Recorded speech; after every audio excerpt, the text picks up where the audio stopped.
Hangman Adam Page burns down Swerve Strickland's childhood home last night on AEW Dynamite. We have the ratings for Saturday's edition of AEW Collision, with the total viewership being the lowest number in the show's history, excluding preemptions. MJF bloodies his opponent at All Out Daniel Garcia last night on Dynamite. AEW issues a statement on the lawsuit filed by Kevin Kelly and the Tate twins, with Kelly himself also commenting on the nature of the lawsuit.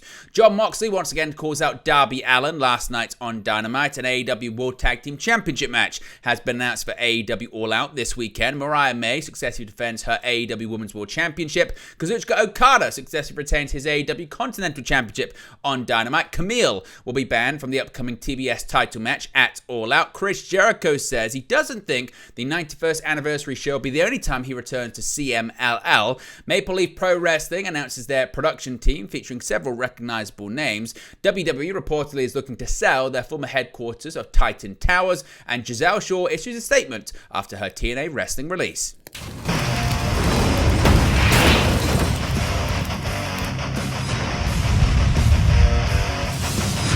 Hey guys, welcome back to Wrestling News 365. Hope everyone is doing very well. As always, there are plenty of news stories to get into in the world of professional wrestling. Let's begin with a personal rivalry between Hangman Adam Page and Swerve Strickland going up another level last night. Hangman Adam Page didn't hold back during their scheduled contract signing between himself and Swerve Strickland for their cage match at All Out, but he did so outside of the ring in a segment that literally caught on fire. Strickland and Page were meant to meet in the ring, though a no physicality rule was agreed on to sign the contract for their match in Chicago on Saturday.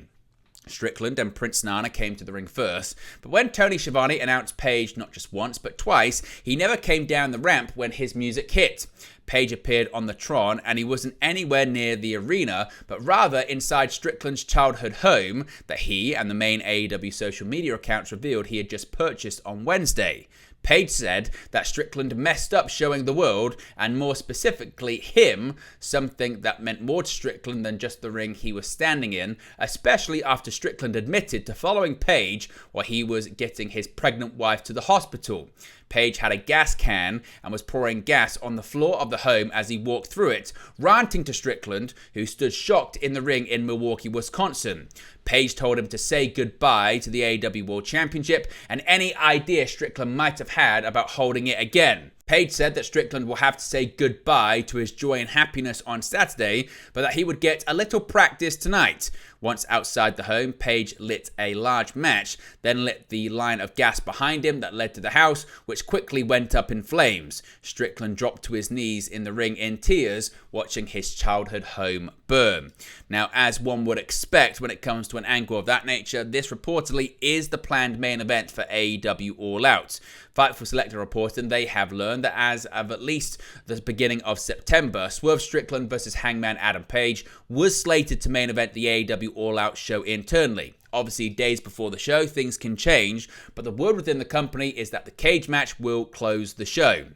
Strickland, of course, headlined AEW All In against Bryan Danielson, dropping the AEW World Championship to him. TNT champion Jack Perry was revealed as Danielson's first title match opponent and set up for All In. Fightful have been told that although Danielson will have some say on his opponents during his last run as a full-time performer, Perry was an AEW call. Now let's talk about the ratings for Saturday's edition of AEW Collision on TNT. And with All In London firmly in the rearview mirror, AEW took another step towards their next pay-per-view All Out on September 7th in Chicago with the August 31st episode of AEW Collision. AEW TBS champion Mercedes Moné learned who she would be facing at the Now Arena. Kyle Fletcher looked to bounce back from losing to Ricochet on AEW Dynamite. And Hologram made his first appearance outside of Arlington, Texas. But how many people use their Saturday nights to watch the stars of All Elite Wrestling? The answer is not as many as AEW would probably like, as WrestleNomics reported that the August 31st episode of Collision averaged a total of 289,000 viewers, which is down a staggering 35% from the 440 142,000 viewers from the previous week. This is the lowest average viewership Collision has earned in its regular time slot since the show debuted in June 2023, with the only other figures coming close to this figure are the shows that were preempted. As for the key 18 to 49 demographic, that number also took a hit as the August 31st episode earned a 0.10, down 23% from the 0.13 number the August 24 show earned.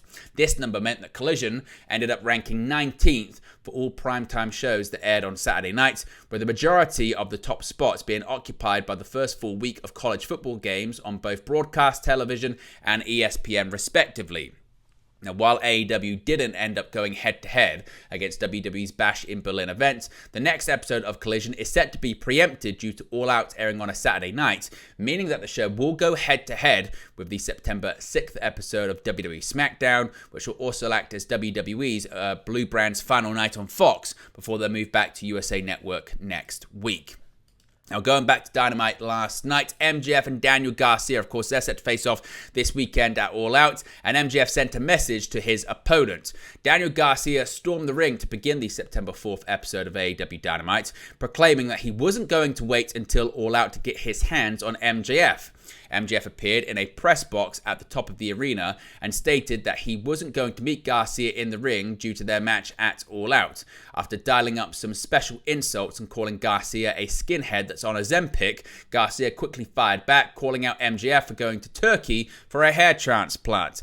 Garcia continued to break down MJF, stating that his love for AEW is fake and the fans will never believe his words. Garcia then went to the next level and told MJF that he'd be feeling a tingle of pain in his neck when he's picking up his future children. MJF responded in a very MJF way, calling out Garcia's mother for attending to other men while they were laid up in bed. This prompted Garcia to sprint through the crowd and up the stairs to meet MJF, but he was stopped dead in his tracks after MJF clocked a wine bottle directly over his skull. MJF then went on and thanked Garcia for waking up something in him that has been dormant for a long time. The segment came to an end after MJF told Garcia that he was going to send him to paradise.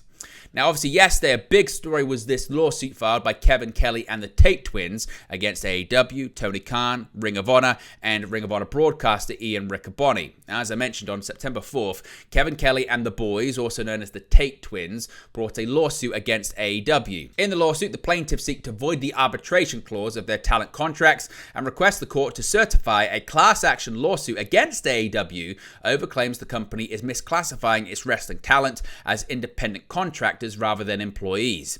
In a statement to Sports Illustrated's The Takedown, AEW PR commented saying, quote, AEW does not comment on pending litigation, end quote. Former AEW, New Japan, Ring of Honor, and WWE broadcaster Kevin Kelly took to social media to comment on the lawsuit, saying, quote, lots of comments on our lawsuit and we will see what happens. I had hoped to settle this fairly and quietly with AEW, but they left us no choice. And to my friend JR, this is not frivolous in the least. We look forward to what comes next. Thank you all very much. Now, let's talk about Jon Moxley. Of course, he was on Dynamite last week making his return to the company, and once again, he appeared on TBS last night. Jon Moxley made another ominous appearance in a brief in-ring segment alongside Marina Shafir as he called out an AEW star. While they may have not been on AEW Dynamite for a long time last night, the newly aligned pair made their presence known. On the way to the ring before a commercial break, Marina Shafir laid waste to everyone, male or female, in her path, with Jon Moxley beside her. Moxley paused only to tell the TNT champion Jack Perry, quote, you know, I don't care what they say, you're a sweet kid, before continuing towards the ring. However, when he got to the ring, he again called out Darby Allin, saying, quote, I'm not an impatient man, but the clock is ticking. Darby, I just want to talk. Let's make this easy. I don't want to apply any pressure, but I will. So don't make me. Darby, I just want to talk. Now, speaking of the Elite, the Young Bucks will be defending their AEW World Tag Team Championships this weekend. The Bucks will defend their AEW World Tag Team titles at All Out this coming Saturday. During last night's Dynamite, the Elite blindsided Bryan Danielson ahead of the World Title match between him and Jack Perry in Chicago as he attempted to celebrate the Blackpool Combat Club's trio's victory over the conglomeration. After which, Claudio Castagnoli took the microphone to warn that the Elite had made an oversight in their judgment. He said that he was in the mood for collecting gold with his his CMLL Grand Prix and AEW Trios title wins recently, and he looked at the tag titles as the next piece of his collection. Shortly after the official announcement was made for the Young Bucks title defense against Castagnoli and Wheeler Yuta for Saturday's All Out card. It will be just the third title defense of their current reign, which stands at 137 days at the time of recording. Now, Mariah May, she is still the AEW Women's World Champion after successfully defending her title last night. Mariah May was successful in her first title defense since defeating former mentor, Timeless Toni Storm, for the bouts at All In at Wembley Stadium, but Nyla Rose put up a good fight against the Glamour on Dynamite. May started off the match by slapping Rose around, and Rose was not amused. She picked up May to attempt a Death Valley driver, but May was able to escape. Rose hit a crossbody and mocked the champion. Rose attempted to drape May over the top rope, but May countered with a drop kick. The Glamour hit a big elbow strike to her opponent, but Rose countered with a German suplex and a vicious clothesline. May went for a crossbody, but Rose rolled through and hit a power slam on May. The champion rolled out of the ring and held on briefly to referee Aubrey Edwards' leg, while Rose went to the ring steps. May, who was playing possum, swept Rose's legs out from underneath her, sending her crashing onto the steps. Then May followed up with a running knee. Rose was able to beat the count of 10, but May hit another running knee, then followed with a Storm Zero for the victory. Following the match, May celebrated with her championship in the ring. Despite being less than 3 days away from All Out in Chicago, May and the AEW Women's Championship have not been announced for the card just yet. Now, Kazuchika Okada, he won last night and he will be defending his title this weekend as well. With All Out looming large on September 7th in Chicago, the question of who would walk into the Now Arena as the AEW Continental Champion was answered last night on Dynamite as Kazuchika Okada retained his title against Kyle Fletcher. The fans in Milwaukee, Wisconsin were hyped to see the two men face each other, sharing two men with the holy shit chants to kick things off. Once the action started, it was an evenly matched contest that saw both men get their fair share of offense. The tables truly turned in Fletcher's favor halfway through the match when he delivered a brainbuster to the Rainmaker on the apron and used his momentum to carry himself into the final 5 minutes. Fletcher had the fans in the palm of his hands and he was on the cusp of victory as the 20-minute time limit drew closer. However, Fletcher went to the well one time too often as he went to the top rope, but Okada used referee Rick Knox as a distraction to lure Fletcher back in. After a few counters, Okada went for the Rainmaker, and as Fletcher knocked into the referee, Okada kicked Fletcher between the legs and hit his finisher to pick up the victory. After the match, Konosuke Takeshita came to check on his Don Callis family stablemate member before telling Okada to get back in the ring. Okada and Takeshita might end up facing off this Saturday at All Out, as Takeshita will face the Beast Mortos in a Continental Contenders Challenge match to earn a place in a four-way match this Saturday for the AEW Continental Championship. Orange Cassidy will also face Brian Keith, and Mark Briscoe will face Lance Archer to determine the two other opponents for the Rainmaker at All Out. Now, this weekend, of course, there will be the TBS Championship match taking place, and it looks like Mercedes Moné will not have the help of Camille. On the September 4th edition of Dynamite, Mercedes Moné and Camille took to the ring to address Moné's TBS Championship defense against Hikaru Shida at All Out. After going through her signature catchphrases, Hikaru Shida and Christopher Daniels appeared on the screen. Daniels quickly made a big announcement stating that Camille will be banned from ringside for the match this weekend. Obviously, whether or not this has an impact on the match, we'll have to wait and see on Saturday. Now, Chris Jericho, of course, he's going to be competing soon in CMLL, but it might not be the only time he competes in the Mexican promotion. Chris Jericho hopes that CMLL 91 Anniversario will be the first of multiple returns to Mexico. After attacking Mystico at the CMLL event on June 28th, AEW star Chris Jericho challenged Mystico to a match which was confirmed for the CMLL 91st Anniversary show. The match will mark Jericho's first time competing at Arena Mexico since 1995. Speaking on the September 4th edition of CMLL Informer, Chris Jericho noted that he did not think the CMLL 91st Anniversary show would be the only time he would return to Mexico. Quote, "I would love to be in the Grand Prix and I would love to do a mask versus hair match, all the things that I've done in Mexico in the past. I would love to return again. It's amazing to me that it took 30 years to return to Arena Mexico, but I don't think that this match versus Mystico is the only time that I'll return. I would like to come back many times. I love wrestling in Mexico. I love the fans, and there's so many great luchadors in CMLL. There's no reason why I can't come back many, many times." Now, during the interview, Jericho also commented on potentially facing Mystico again after the 91st anniversary show. He stated that it could possibly be the first of multiple matches. He suggested a potential series of bouts. Quote, "Yeah, I think that this could be the first of many matches. I could, after I beat him at the Anniversario, then challenge him for his title, and then when I beat him for his title, then I could challenge him for his mask. I think that's something that's a long time coming, as a matter of fact. So maybe we do a best of 3 series. First one in Arena Mexico at the anniversary. Second one can be for the NWA title. And the third one can be for his mask." Now, Maple Leaf Pro Wrestling's made series of very big announcements recently ahead of their first show, and now it looks like they're going to be bringing some major names to the production side of things. Scott D'Amore, of course, is reopening Maple Leaf Pro Wrestling, and they will hold their first Forged in Excellent events on October 19th and October 20th. Konosuke Takeshita, Josh Alexander, Raj Desi, and other stars have been announced for the show. In a press release, Maple Leaf Pro Wrestling announced that Timothy J. Walbert would direct the Maple Leaf Pro Wrestling Forged in Excellent event. Now, Walbert previously spent 8 years with WWE, and he has directed WrestleMania and other events. He also worked for AEW as their head director from 2019 until his departure in June 2023. Plus, Kevin M. Sullivan will lead the way with Maple Leaf's pro on-screen branding and production. Sullivan has worked for TNA, AEW, and WWE throughout his career, and he has won an Emmy Award. Furthermore, executive producer Keith Mitchell, who was a key figure behind the scenes with WCW, is also part of the team. Mitchell previously worked for AEW and TNA as well. He retired upon his AEW departure in December 2021, but he is now back in wrestling. Now, WWE possibly could be looking to sell Titan Towers, of course, their longtime headquarters. Following their recent move to a new headquarters, a new report has revealed WWE is looking to sell Titan Towers. As previously reported, WWE recently moved to a new headquarters in downtown Stamford, Connecticut.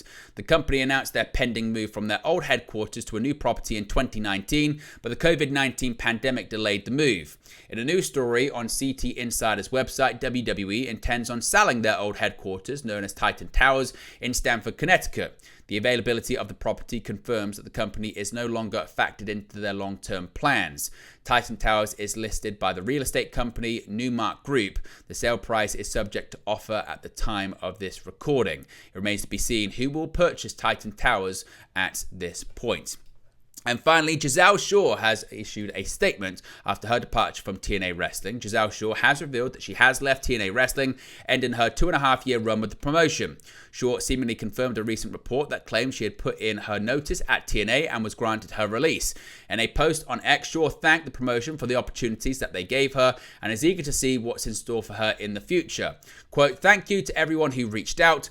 Overwhelmed by the love and support I received in the past 24 hours. Grateful for all the opportunities that TNA has provided me in the past 3 years. Excited and looking forward to embark on a new journey and the adventures that lie ahead," said Shaw. Now, the aforementioned report claimed that TNA had requested her to be a part of the recent tapings in Louisville over the weekend before leaving the promotion. The report added that they parted ways on amicable terms, with Shaw putting over a star prior to her exit. Shaw first wrestled in TNA in 2018 and some of them in 2022. And during her run with the company, she faced many of the promotion's top stars. Shaw had previously stated that her ultimate goal in TNA was to win the Knockouts World title, which she didn't get to achieve. The former Progress Women's World Champion star had one shot at the title earlier this year when she faced reigning champion Jordynne Grace at the No Surrender pay-per-view, but came up short against the 3-time Knockouts World Champion. But there you go, guys. Latest pro wrestling news for you. Be sure to smash a like on the like button. Be sure to subscribe, bottom right-hand corner. As always, let me know your thoughts in the comment section below, and I'll speak to you again very, very soon. Hey guys, thank you for watching, listening, streaming, or however you come across this video today. Be sure to click on the video on the right there to watch our next video, or click the bottom there to subscribe, or the bottom right-hand corner. Thank you very much, and I'll speak to you again very soon.